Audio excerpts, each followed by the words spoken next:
அடப்பாவிகளா! அப்புறமா வண்ண பார்த்து நானும் நினச்சிட்டேன், இன்னைக்கு பெரிய சம்பவம் ஒன்று இருக்கு. நல்லா ரோஸ்ட் பண்ணுவாரு. ரெட் கார்டு இல்லாட்டி எல்லோ கார்டு குடுத்துருவாருன்னு பார்த்தா, இப்படி நடந்து போச்சு.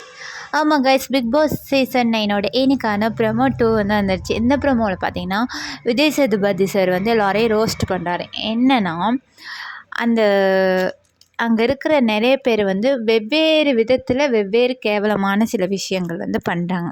அதாவது லவ் கண்டென்ட்டுங்கிற பேர்லலாம் ரொம்ப கேவலமாக பண்ணிக்கிட்டு கதைச்சிக்கிட்டு செஞ்சுக்கிட்டு அந்த மாதிரி இருக்கிறாங்க.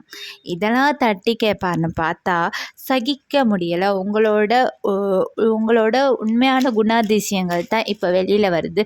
என்னென்னு பார்த்தீங்கன்னா, பிக் பாஸை வந்து அண்ணேங்கிறீங்க, டூட்டுங்கிறீங்க, என்ன தைரியத்தில் இப்படியெல்லாம் பண்ணுறீங்க அப்படின்னு இந்த ஒரு விஷயத்தை எடுத்து விஜய் சேதுபதி சார் வந்து பேசிக்கிட்டு இருக்காரு. எவ்வளோ விஷயங்கள் இருக்குது, நீங்கள் இதை பண்ணாதீங்க, நீங்கள் அதை பண்ணாதீங்க. இதில் முக்கியமாக கம்ருதீன்லாம் பாஞ்சிக்கிட்டு போகிறாரு அடிக்கிறதுக்கு. எஃப்ஜேவும் அப்படி தான்.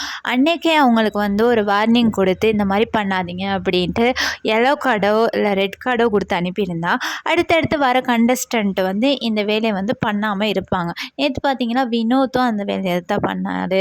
எஃப்ஜேவும் அப்படி தான், திவாகரும் அப்படி தான் பாஞ்சிக்கிட்டு வராரு அடிக்கிறதுக்கு.